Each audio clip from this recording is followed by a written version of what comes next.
Property और मकान में कोयला स्मगलिंग घोटाले और मनी लॉन्ड्रिंग के संबंध में जांच करने के लिए ईडी की टीम गई थी।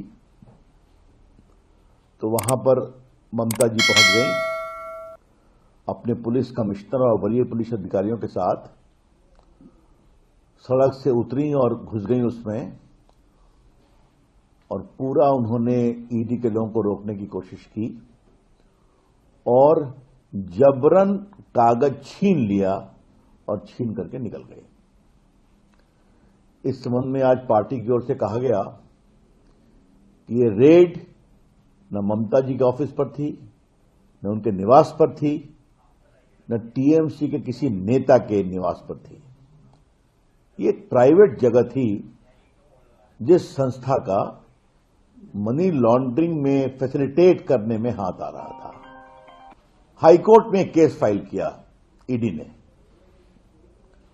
और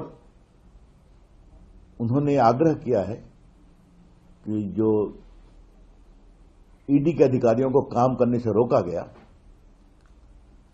जो उनकी डिजिटल डॉक्यूमेंट सब छीन लिए गए, वहां से बाकी दस्तावेज छीन लिए गए और ईडी को अपने कानूनी काम करने से रोका गया। ये बहुत गंभीर मामला है। मुख्यमंत्री स्वयं आई, बंगाल के पुलिस पदाधिकारी आए, अतः इस दिशा में सीबीआई से जांच कराकर एफआईआर कराया जाए और कार्रवाई की जाए। ये ईडी की ओर से केस फाइल किया गया था।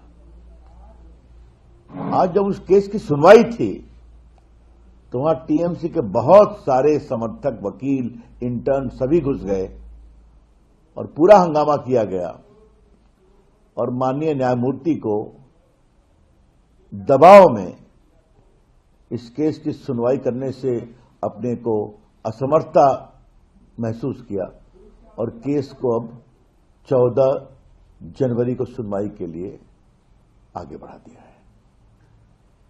ये क्या हो रहा है बंगाल में? आप ईडी को काम करने नहीं देते।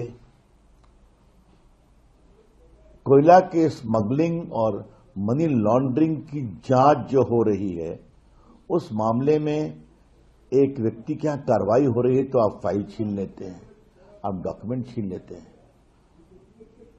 पुलिस के साथ जाती है मुख्यमंत्री, और जब कोर्ट में सुनवाई की दरखास्त देती है ईडी तो वहां कोर्ट की सुनवाई में बाधा डालते हैं। तो एक प्रकार से इसे कहते हैं महाजंगल राज। बहुत स्पष्ट है कि ममता जी के राजनीतिक दिन अब लदने वाले हैं। जब भी वहां चुनाव होगा, इस तरह की हरकत वही करते हैं जिनके राजनीतिक दिन लगने वाले होते हैं। और पूरे बंगाल में जो भ्रष्टाचार है, तो मैं ममता जी को एक ही बात कहूंगा, मैं बिहार से आता हूं, लालू जी भी सरकार ऐसा ही कुछ करने की कोशिश करती थी जब उनके चारा घोटाला, अलकतरा घोटाला आदि की बातें सामने आई। आज देखिए लालू जी कहां चले गए, उनकी पार्टी कहां चली गई। आपका भी बंगाल की जनता के द्वारा वही हश्र होगा। और जो बेबुनियाद बात की जाती है कि बंगाल के लोगों का अपमान आप करती हैं, बंगाल के लोगों का अपमान वहां के लोगों को वोट देने नहीं देती और खुलेआम घुसपैठियों को अपना संरक्षण देती हैं। ये सच्चाई है।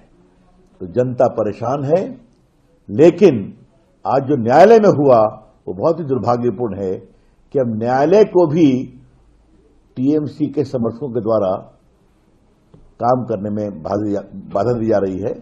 हम इसकी बहुत ही भर्त्सना करते हैं। It is downright condemnable. अगर आप ये वीडियो YouTube पर देख रहे हैं तो हमारे चैनल को सब्सक्राइब कर बेल आइकन दबाएं, और Facebook पर देख रहे हैं तो हमारे पेज को लाइक करें।